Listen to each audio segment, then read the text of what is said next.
This is Road to the Golden Door, where we unpack the proven success formula straight from the minds of Golden Door winners, uncovering the motivation, methods, and the mindset it takes to become an elite performer in door-to-door sales and in life. This is Road to the Golden Door. Now, here's your host, Mikey Lucas.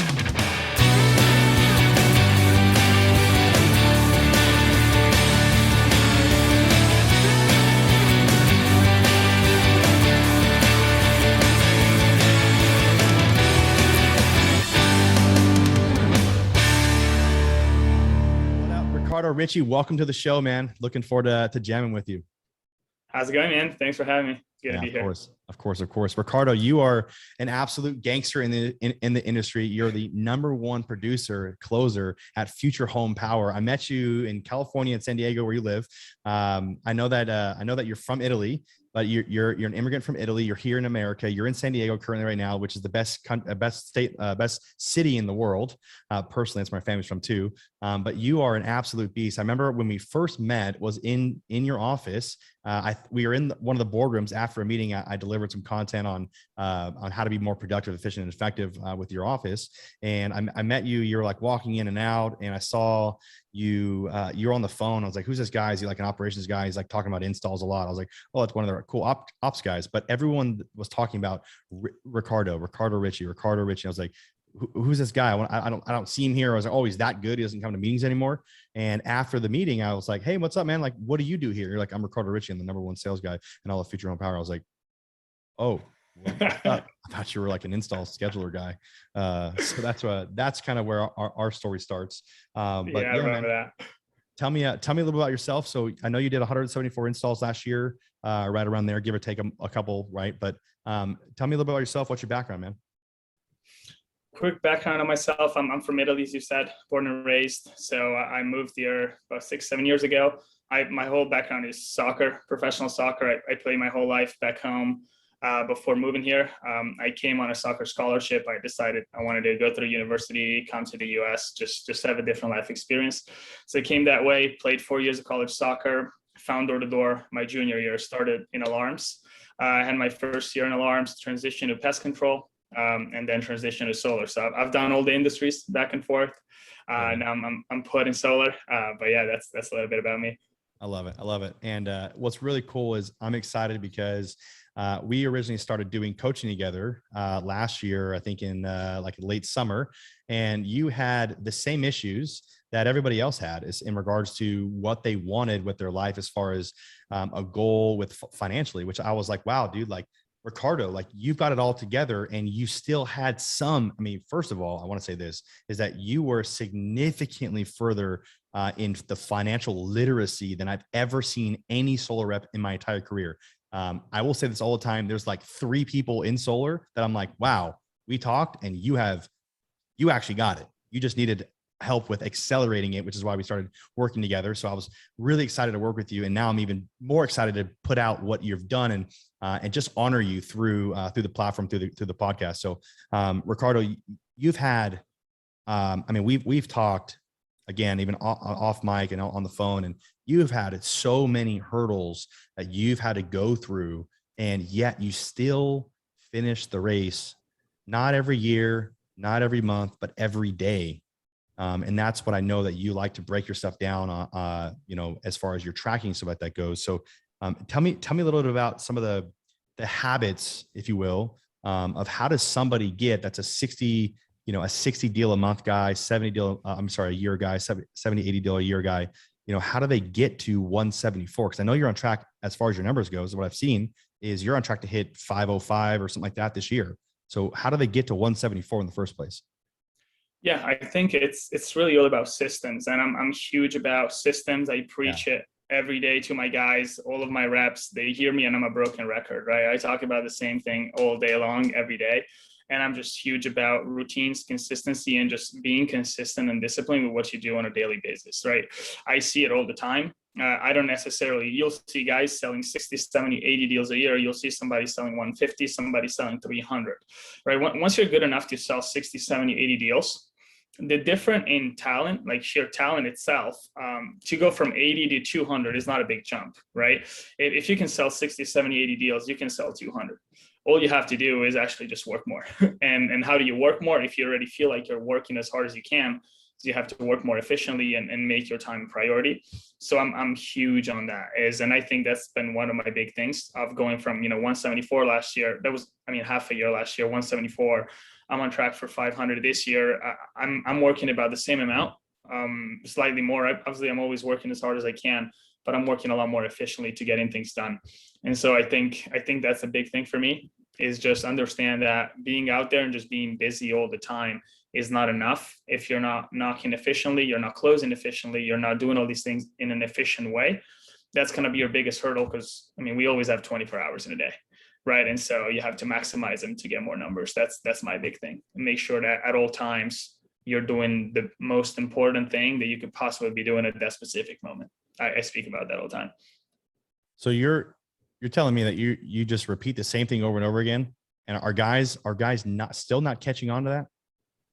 I do it. I do the same exact thing every day, every single day. And I talk about it to my guys all the time, right? And then there's no secret formula, and there's no magic closing ratio, and there's no magic word that I can say, right, to close more deals.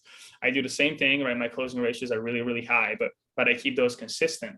And I just do it over and over and over again. And the magic sauce is just being able to do the boring things every day as much as you possibly can. That's the biggest thing for me. Yeah, there's a quote by Jim Rohn. I think I was trying to look it up to see if I could find it exactly, but I can't. He said, basically, like there is no difference between someone that's selling there is a difference between someone there's a difference other than the $1,000 between someone that's selling $1,000 a month and $2,000 a month. And that's the systems, processes, and methods that you're using. So for someone to go from 80 deals a month or 80 deals a year to 160 deals a year, is more systems, processes, and methods. And you've had to go through so many hurdles, man, in just going from Italy to here. It's not been easy, and I know that. So how, I guess, mentally speaking, how do you stay focused when all of this goes to hell? I just try to focus myself on the most important thing at hand, any given moment, right? I try not to focus way too ahead on the future. I don't look back in the past at all. What I achieved yesterday, I don't care. But I don't look too ahead in the future. I just look at what do I have to do today. Every single day, I just look at it one step at a time, one day at a time. My goal before this year was 400 accounts, which sounds crazy whenever you say to somebody, I'm going to do 400 accounts in the year. They're like, wow, you're crazy. How are you going to do that? For me, I don't even think about the big number. I'll just put it out there one time, but all I focus on every single day is what do I have to do today? I woke up. What do? I hit the gym. What do I have to do next? I run the meeting. What do I have to do next? I get to my deals. I close them all. That's all I can possibly do, right? And so I try not to focus so much on what I can control. I just try to look at what I can actually control and get that all done as fast as I can and as good as I can. And things tend to work out when you do it that way, right? So I don't overthink it. Whatever has to be done gets done all the time. And I just do it as quick as I can and just move forward, right? But there's no point into staring at this mountain of things that you have to do and be like, how am I going to do all of that? Just take the first step and get it done. And that's it. That's all I do. Now, let me back up really quick. I know that somebody that's listening is going to say, wow, 500 deals, what's his cancellation rate? I know, and I have seen your numbers. Your cancellation rate, from my understanding and my last time I've looked at it, is between 5 and 10%. Is that not right? Right about there, right around 5 to 10%. So you're telling me you're about to install right around roughly, virtually 450 accounts out of 500 sales. Something like that. Right about that. I know that as far as becoming efficient, effective, and productive, which is every single golden door winner I've interviewed and even hung out with or talked to has some sort of a system. I do know, if you can talk quickly about, you've got virtual assistants, you've got people helping you. You're running a company within your own company of people working directly for you. So just touch on that really quickly. And how has that been helping you? Absolutely. That has been a huge game changer. That's me going from 174 last year to 500 this year. That's all it is. And the big thing for me last year was I spent so much time, you sell these deals, and I kept going through back and forth, right? And I feel like every rep in the industry has this, that you'll have a couple big weeks. I'm going to go out and sell 30 deals in 2 weeks. And now I have to stop for 2 weeks because I'm like, I got to get all these things installed, make sure they're all working, follow up with people. And now I'm just wasting half of the year, really just getting things done, trying to get accounts installed instead of getting more deals. And that's when I looked at it. And this year, I am like, if I could only sell all day, every day, and not worry about anything else, I would sell quadruple what I did last year, because most of my time wasn't spent selling last year. It was spent figuring things out. How do I get this thing to clear out? How do I get the account installed? And so I figured it out. I have 2 assistants. One is virtual, one's in person. So I have one assistant that's actually with me, and I go through things in person. So they're following my accounts, they call my customers, go through all of those things. So I don't have to do any of it. And a virtual assistant that helps me. So they're all the time just looking at my accounts, making sure that I almost never have to look at it. I'll go through it like once a week, just go through. But 95% of my time is spent training my reps, getting my reps trained and sharpened and ready to go, and selling deals. That's all I do. And so now I'm very, very effective because I'm not wasting any time in things that I can easily outsource, right? And I'm spending all my time with what I do best. Right. Let me touch on that really quickly. You're focused on money generating activities, which is what you've said to me over and over again now, and that's what we've talked about. Can you help? I just spoke with a company called Real Solar. They just launched their company. And one of the things that I told them on how to become a recession-proof solar professional was to solely get hyper focused on selling deals, get hyper focused on one stream of income. Why is it that our generation is so focused on, rather unfocused, or focused on 50 things at one time? So do you think that that's the actual difference between you that's on track to sell 500 and someone else that's on track to install 50?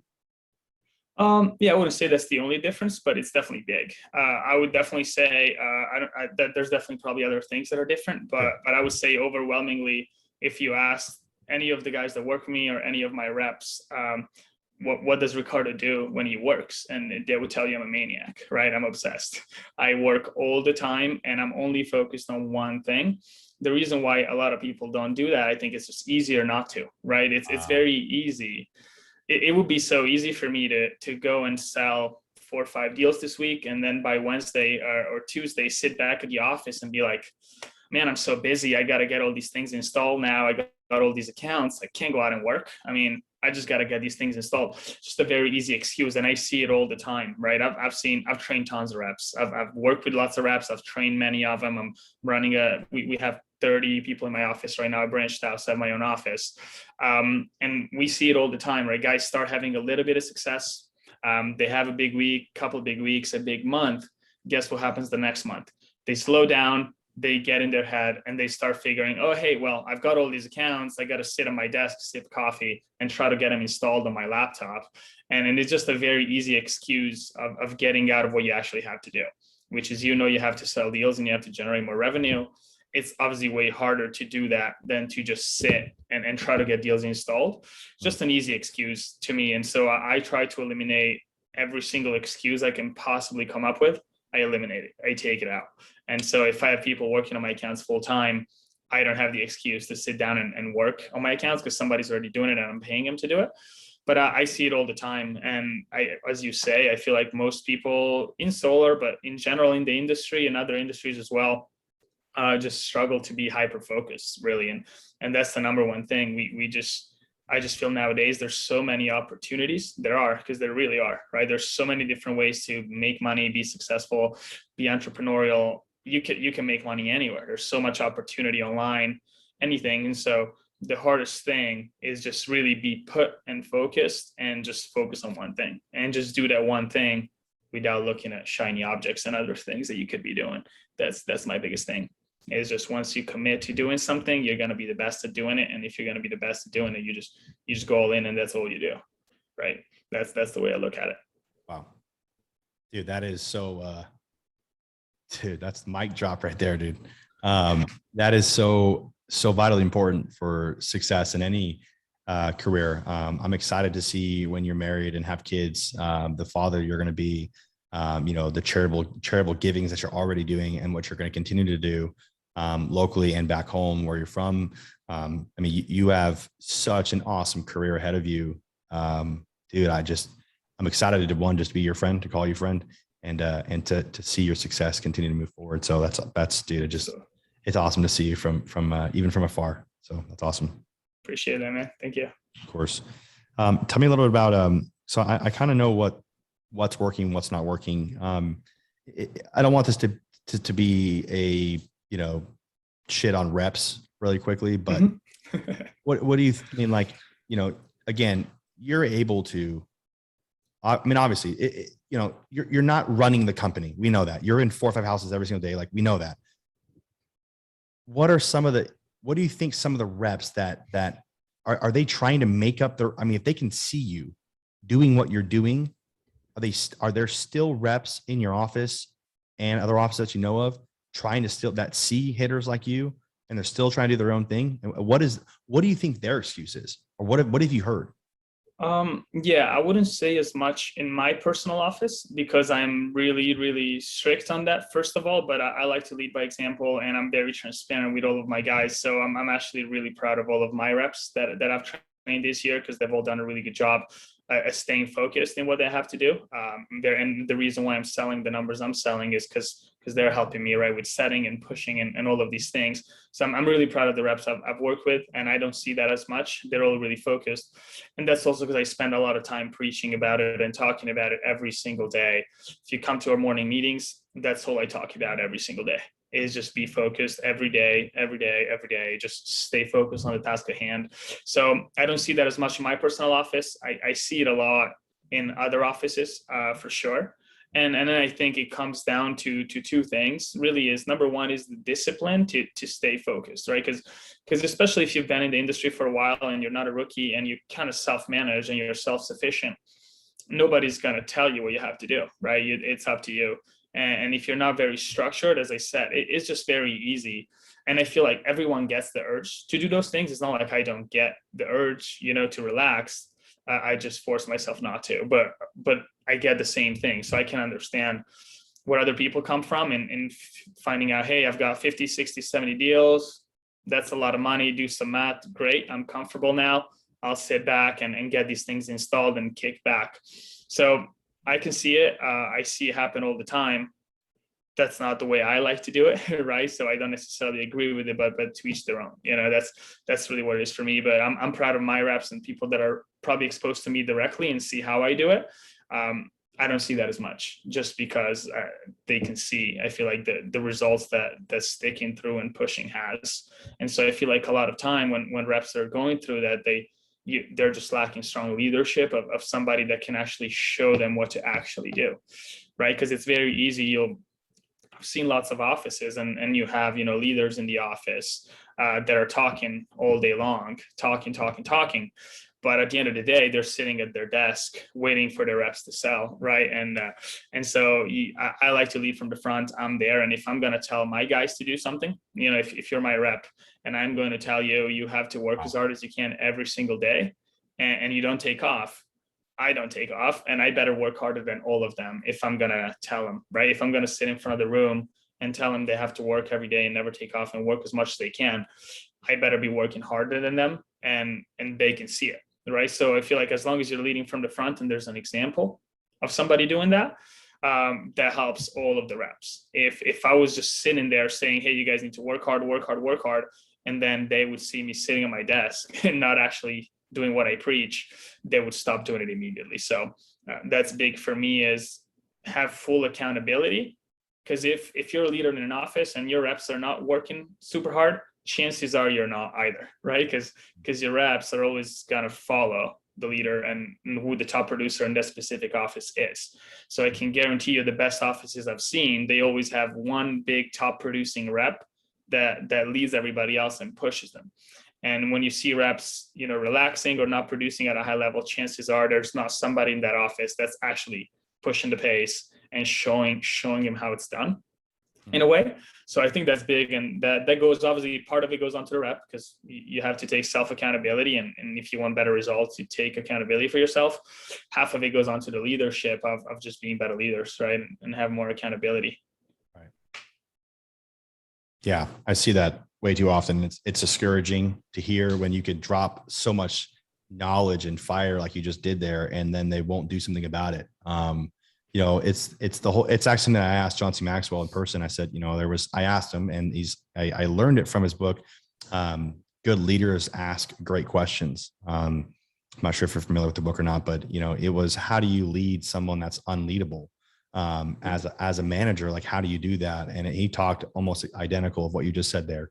What he did say inside of that was that you never ask somebody to do something you're not willing to do yourself. He quoted the law of the lid, which is rule number one, or the law number one in 21 irrefutable laws of leadership. And he said, if you're doing 10 deals a month, you can expect that nobody will do anything more than 8 deals a month. It just is what it is. So I just think that that's such an awesome character trait. And I know that in the 200 plus companies I've consulted now in the last 3 or 4 years, it's hard for me to get the owner of the company, or it's not hard, it's just challenging. It takes time to get them to think, to understand that if they are not the one out there pushing the envelope, then they have to get somebody else too, and they have to figure out how to incentivize them to do that. I'm a firm believer that people only do what they're incentivized to do, and I preach that all day long. People only will do what they're incentivized to do. If they're leaders sitting around collecting a paycheck, talking about red lines, this, that, the other thing, what do you think that they're going to do? You know what I mean? Like, what do you think that your reps are going to do? They're going to talk about the same thing. Oh, how much money is he making on me? Or it's like, dude, go sell 500 and then talk to me about how you're not going to be, you won't even, that's only that one of it. Riccardo, that's not even a topic in your guys' office. Who's got a better red line? It's, what are we going to go spend our money on vacation here and invest in this real estate here, or this franchise here, this, this energy farm here? Like, that's what you guys are talking about. You're not talking about who's got a better red line. You're talking about what you're going to do with the money. I've seen it firsthand. I've talked with a lot of your guys. They are badass, bro.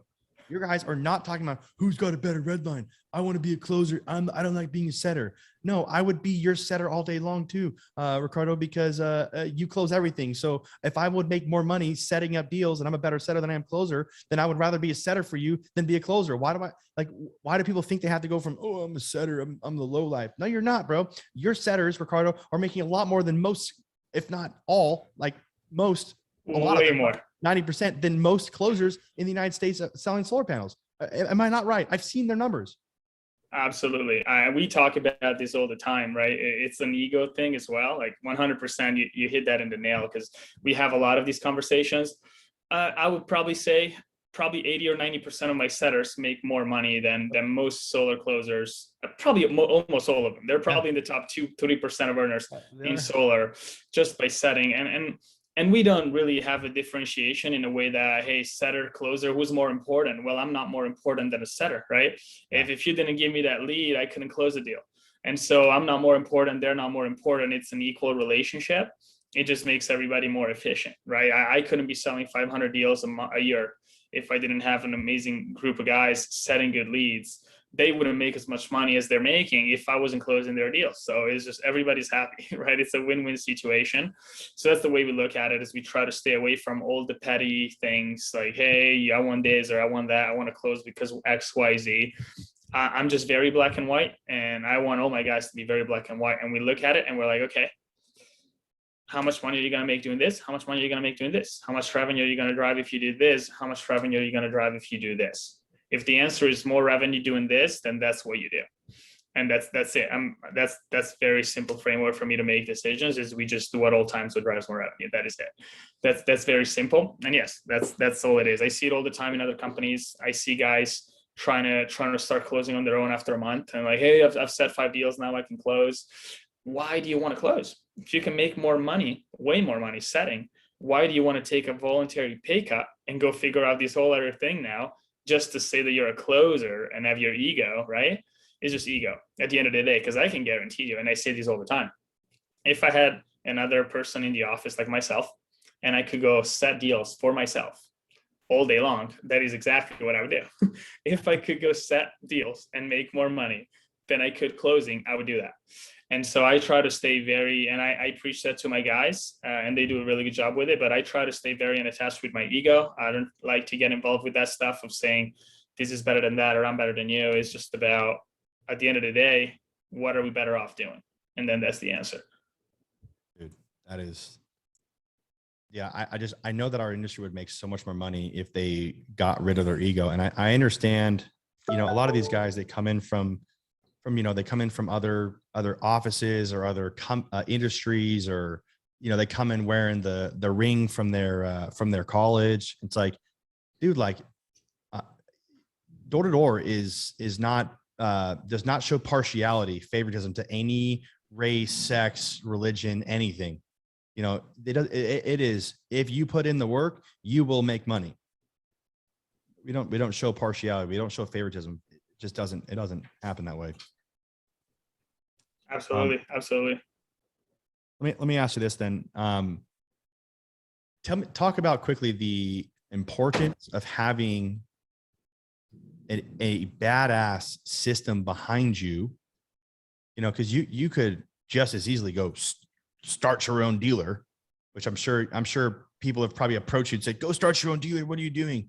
Talk about the importance and how much more money you're making having a team around you. I know that every Golden Door Award winner that I've seen and talked to has always been team centered. Like they're not self-centered, they're team centered.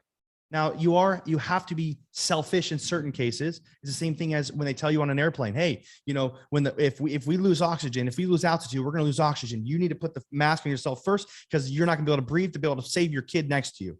Like, you have to be at certain times selfish and take care of you, which is why you're out there going and doing what you're doing. But the attribute of being a selfless, team-centered winner is something that, dude, you are like the top 1% of 1% of 1% in the whole industry, bro. And it's awesome just to see that this is finally being recorded and being put out there, because, dude, people just like, I'm going to go start my own EPC and I'm going to go make more money. Like, no, you're not. Like, I try to tell people all the time, I'm like, oh my gosh, dude, like, it's way better for you to try to, like, the grass is not green on the other side, bro. There's problems at every solar company, every pest control company, every roofing control company, every roof, company. Like, you have to try to lead up, try to solve the problems and be more resourceful.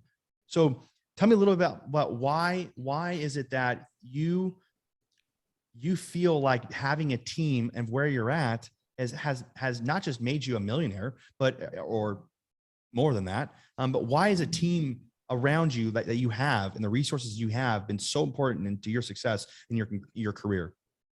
Yeah, absolutely. Absolutely. I'm glad you hit on that, because I hear it all the time, right? Same thing that you touch on. We hear it day in and day out. I left, start my own dealer. I could get a better red line. I can make more money, all of that kind of stuff.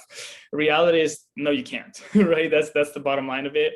For me, I'm happy where I'm at. And as I said, when it goes back to focus, right? It goes back to focusing on what you have to do. And all I am focused on, once I know everything else is covered for me, is drive revenue. How do I do it? And how do I do as much of it as I possibly can? Right. And so the biggest thing for me is, I couldn't be doing what I am doing if I didn't have the structure and the team around me that's allowing me to focusing on that. Right. Because if I left, let's say, and you start your own dealer, well, okay, who's going to focus on payroll now? Who's going to pay the reps? Who's going to come up with red lines? Who's going to figure out how to streamline installs? Who's going to do all of these things? I'm not for sure doing it, because I'm selling deals. And so if I'm going from 70, 80 deals a month, like 60, I'm doing 60 to 80 deals a month right now, right? The only way I can possibly do that is I am spending all my waking time driving revenue and selling deals as much as I possibly can. If I left and started something on my own, with your own dealer or whatever, now all the BS work that you don't want to do falls onto you. You have to do it. Right. And I would go from selling 60, 70, 80 a month to 10 a month if I'm lucky, because I have to deal with all the other infrastructure. Right. And so what's the opportunity cost on that? It's huge. Now, you can say, sure, I got 30 cents lower on my red line on those 10 deals that I sold, but I would have sold 70 on the other side. Right. So it's just a lot of fun. In my eyes, it's just you need a team around you. You can't do it on your own. You just can't. I don't care how good you are. I don't care how good a closer you are. You need an infrastructure and people around you that are going to make things happen, right? Because when you're putting up so much volume and so much revenue and you're growing so quick, you simply just can't do it on your own. And if you're only focused on how do I do it and how do I make more money personally for myself, and that is it, everything else falls apart, which we see all the time, right? How many companies and how many installers have you seen just fall apart because they leave and they try to put up accounts and they just can't get them in, and they don't get installed, and it just doesn't work. So for me, I'm just focused on what do I do to drive revenue as much as I can. And I know I have a team around me that will allow me to do it. I know we have the installing capacity to do it. I know I don't have to worry about installs because somebody else is worrying about it for me, right? We have a management team in place that will deal with all the other crap that I don't want to deal with. And that's fine by me, right? And I'm just going to focus on what I want to do, which is driving revenue and putting up all the deals and all the revenue and driving revenue, do what I have to do. But I couldn't do that if I went out and did it by myself and believed that I don't need a support system and a team, because you do.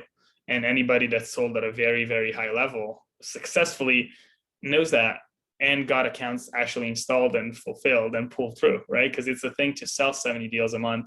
Now you have to actually get them installed and get them all done. And you're not going to do it on your own. You just can't. You can't do the two together. And so at some point, it's all about opportunity cost for me. What's the opportunity cost of you leaving and starting something on your own? How many deals and how much time are you going to have to spend on something else that's not actually making you money? As opposed to what's the opportunity cost of me absolutely maximizing what you have available to you. And then for me, it's worked out really well. And I feel like I couldn't have done everything I've done without the team that I have around me, right? I couldn't have done all of this on my own, for sure. Let's solve this problem right now. I know we're not going to, but I'm going to try. Oh boy, here we go. All right. You're telling me that it costs money to have payroll. You're telling me it costs money to have assistants. You're telling me it costs money to have an office space. You're telling me it costs money to have legal assistants. You're telling me it costs money to have, back-end people and quality control people. You're telling me it costs money to do all that stuff? All of that. It's not free? Not free. Somebody's paying for it, believe it or not. Somebody's paying for it. Okay. Well, how do you've done this? You've had to have done this. I already know you had to have. I haven't really talked to you about it, but I'm sure you had to have, being in your position. What do you do when somebody wants to come on and says, hey, I want a sign-on bonus or I want a better red line or baseline? What do you do? I just tell them you're not my guy. See you later. Right? Hell yeah. I'm like, I've had this conversation countless times, countless. And to be fair, we actually have a lot of guys here that have come on from other companies, and they did approach me in that way. And I just say no, period. Yeah. Right. And they're here. And they made the smart decision because they made the most money they've ever made. But my conversation is very simple. When that comes up, I'm like, dude, look, if you're worried about a 30, 50, 100 grand sign-on bonus, or you're worried about a 10 cents, 20 cents lower red line, your headspace is not in the right place to do what I want you to do here. Right? Because my standards are really, really high in my office. And that's why as an office, we're pound per pound. I don't know. Obviously, I can't speak for every office, but from what I know, our per rep averages are probably, if not the highest, some of the highest in the country. I don't know for sure, but that's what I'd guess. And that's just because of the standards and what I tell my guys to do and what we hold each other accountable to do. And that's just a zero-sum game, right? You're not going anywhere. Okay, sure, I give you a 50 grand sign-on bonus. What have you achieved now? What's the difference? Dude, it's solar, right? You can make 50 grand in 3 deals. Just go sell 3 deals. Right. Stop going looking for shortcuts. So that's all I talk about all the time. And guys will come out here and then they'll see what we're doing. I've had many guys come spend some time in our office and see how many deals we're selling, and everybody's mind blown for the most part. And then they'll come back and say, okay, yeah, I have this other company that's offering me $100,000 sign-on bonus, and you guys are not offering me anything. I'm like, sure, man. You've seen what we do. You've seen what they do.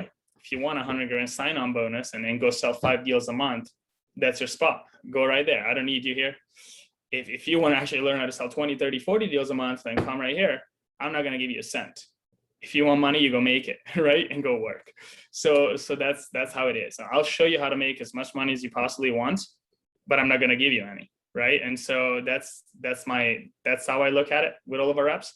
And we have many guys that have had this conversation with me and have decided to come here, and they've had the best year of their life, right? So it works out, but I'm really, really strict on that just because I don't believe in it. I never had a sign-on bonus in my life. I don't really negotiate. Right? I obviously look at it, making sure that the deal's a good deal, right? You don't want to get taken for a ride and not have a good deal. Right. You want to be smart about it, but you don't want to get the best deal, because guess what? If somebody's willing to give you the best sign-on bonus, the best red line, the best thing, they're desperate. And I don't want to go to somebody that's desperate, because I say it all the time. I don't need any reps, right? I don't care. I do not need reps. I only hire reps that I genuinely want to work with. And if I don't like you and I don't want to work with you, I won't hire you. I don't need any reps. I'll make plenty of money regardless of how many reps I have, right? And so I would rather work for somebody that's like that. And if I'm hired and I'm there, I can actually learn and work and actually achieve things, as opposed to go somebody that's really desperate and is willing to give me a little bit of extra money. And what's the gain in that? I don't see it. And that's how I look at it. Wow. Yeah. I totally agree with you on that.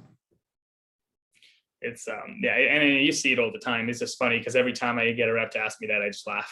And that's all it is. I'm like, especially if they've seen what we've done, right? Because if you're not seeing it and you don't know what's going on, you'll try to negotiate fine. But if you have an opportunity to see somebody that's producing at a really, really, really high level, and you don't take it because of sign-on bonus or a 10 cents lower red line, I mean, that's just stupid. That's just plain stupid. So yeah. That's how I look at it.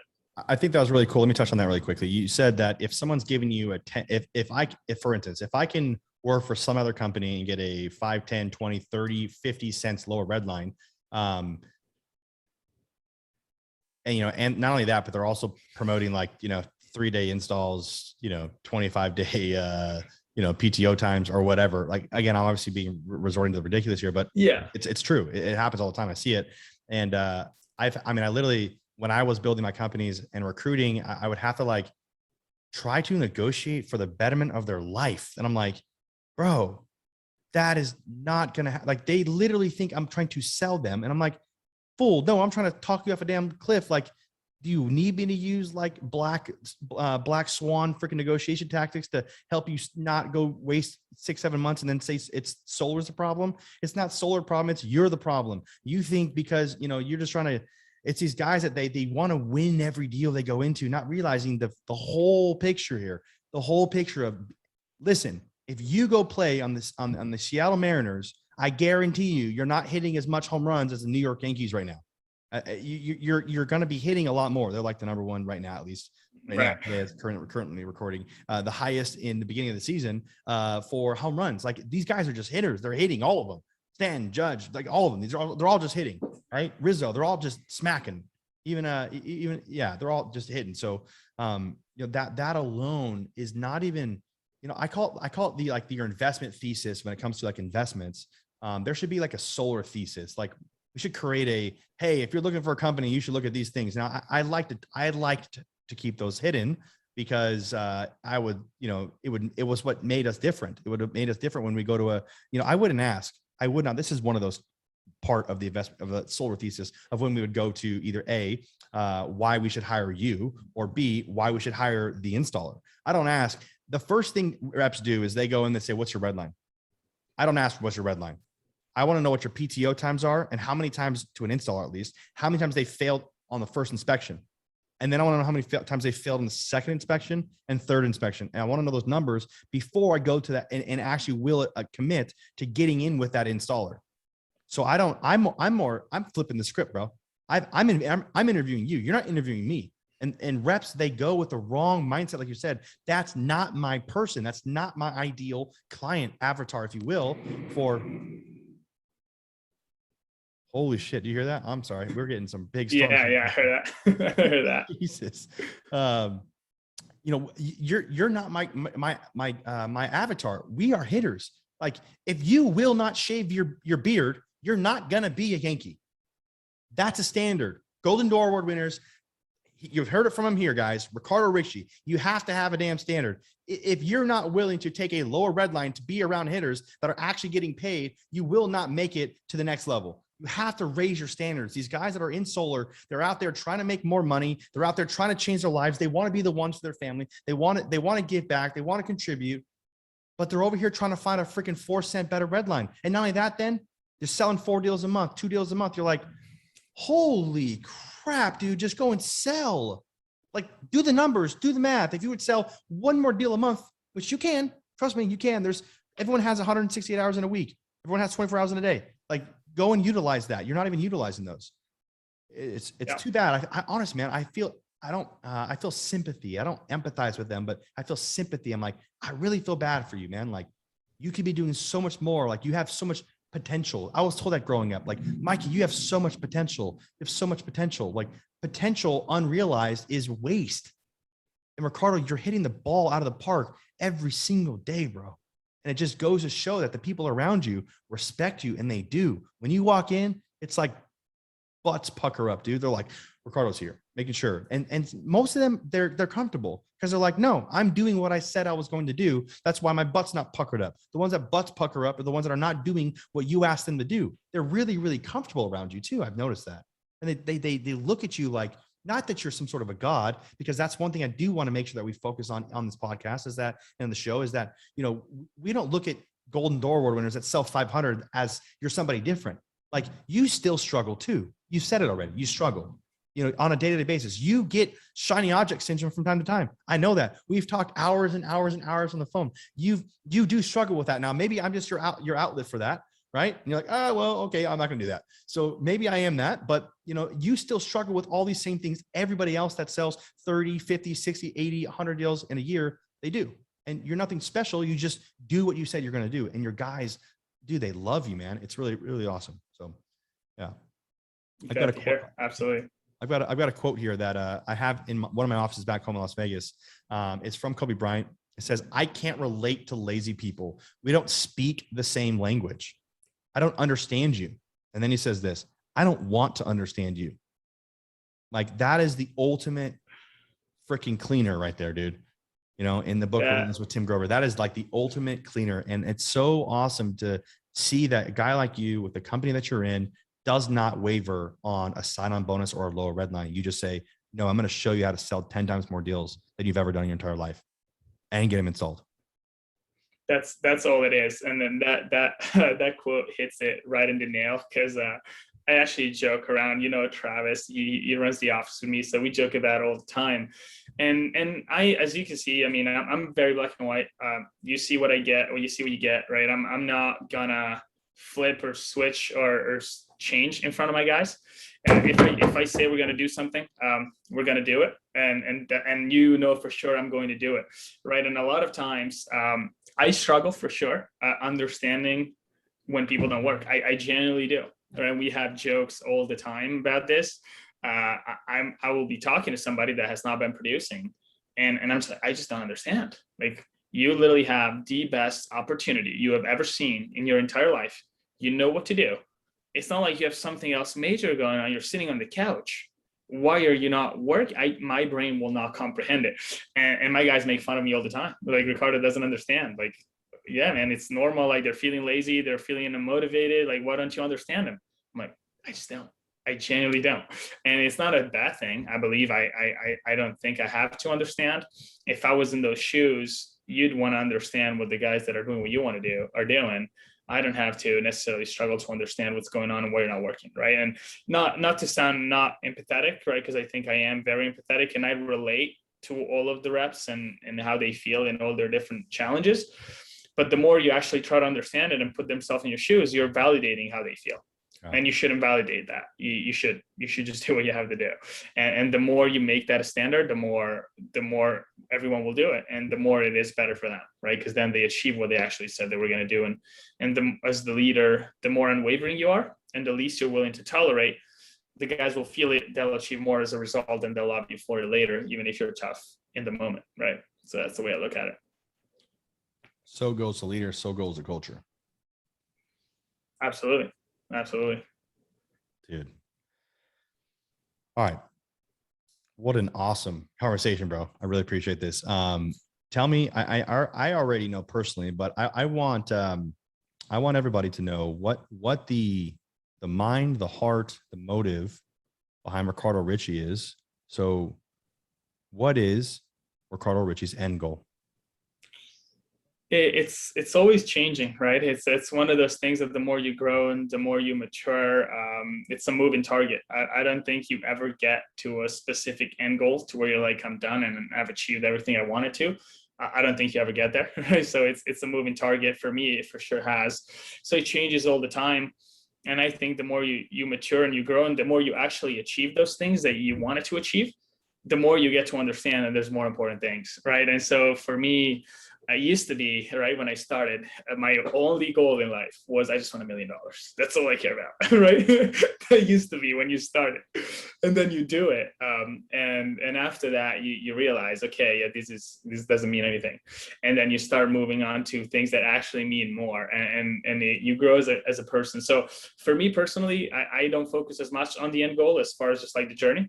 Like if I think when I hit this, everything is going to be beautiful, it's just not. So you just work on being a better person as much as you can and just grow from everything. But I mean, as far as, financial bottom line, talking from a financial standpoint, my end goal is to be fully financially free and untied to everything, right?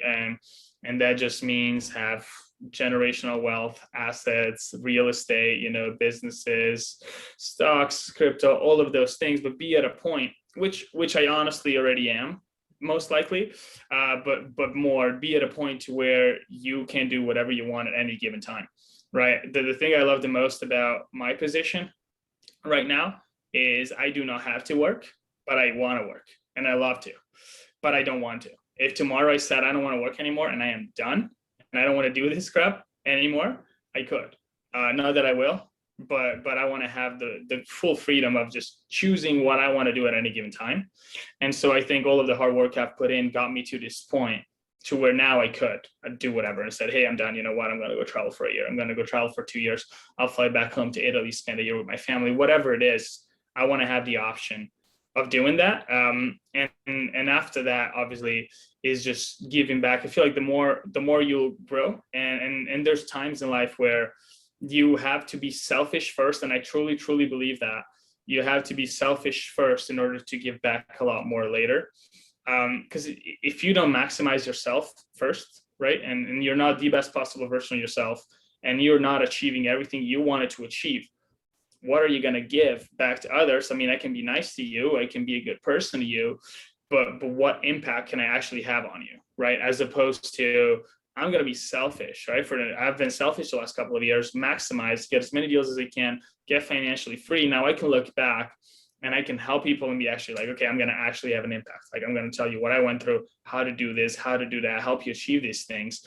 And so I think that becomes more and more important for me over time. Is the more you achieve things that you personally want to achieve, you understand that it's just not that cool, really. What's a lot cooler is going through all the struggles and then help others avoid the struggles you went through so that they can achieve things quicker and better. And so I love that. And then for me personally, to my core, I think I'm more motivated by fear really than from any specific good outcome. But I am just afraid all the time of not maximizing my potential. I am terrified of that.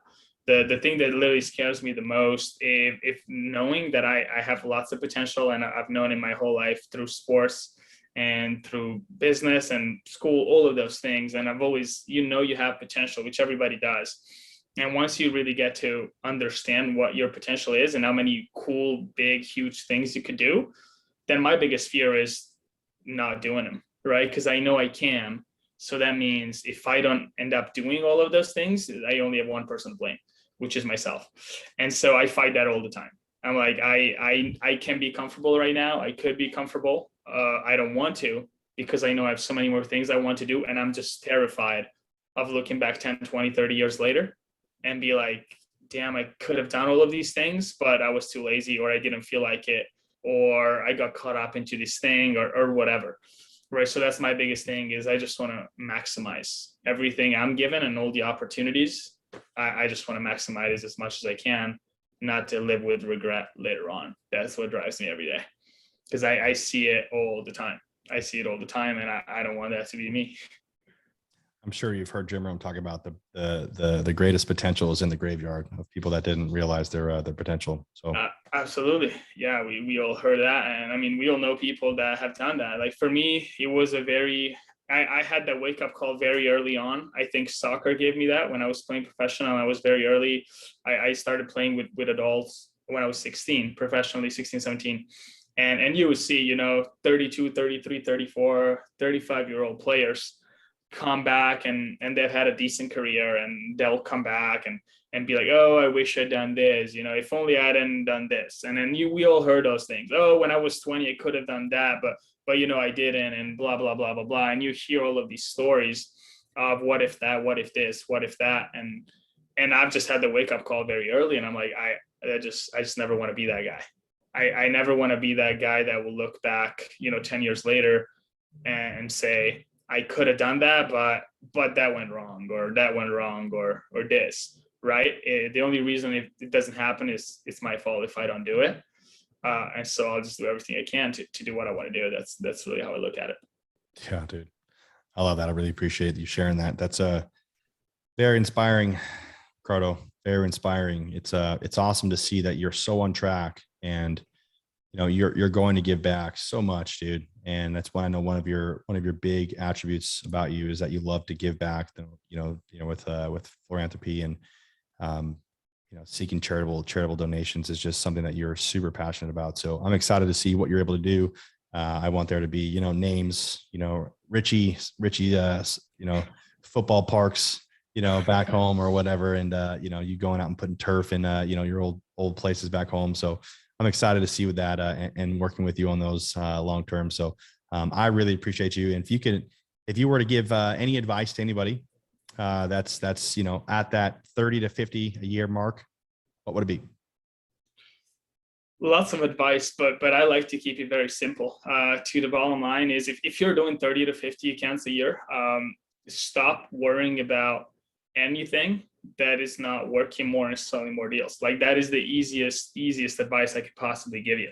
Because I tell my guys all the time too, you can focus, and obviously don't take this wrong, you should be training all the time, and you should be getting your pitch better and getting your closes better and learning over and over as much as you can.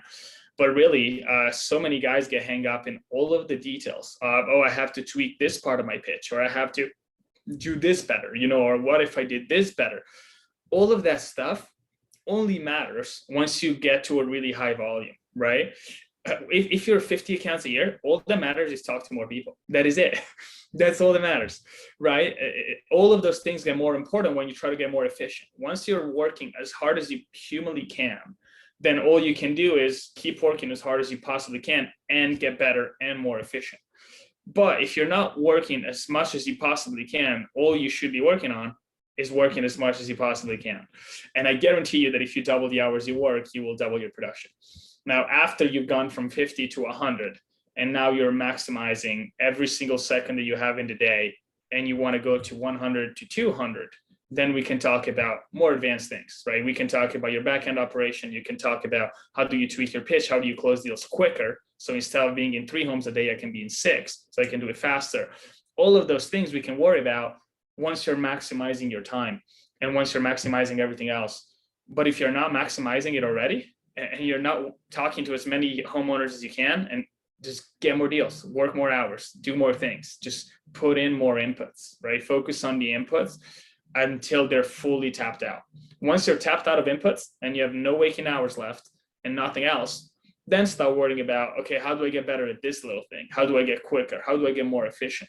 But until you're doing that, that's all you should worry about. Just work more and put in more hours and more inputs. That's really all it is. I love it, dude. Thank you so much, man. Riccardo Ricci, friggin' absolute gangster in the solar space, dude. Thank you so much for joining and sharing some absolute nuggets. I know that our listeners are going to listen to this over and over and over again. So I appreciate your time, brother. Thank you so much.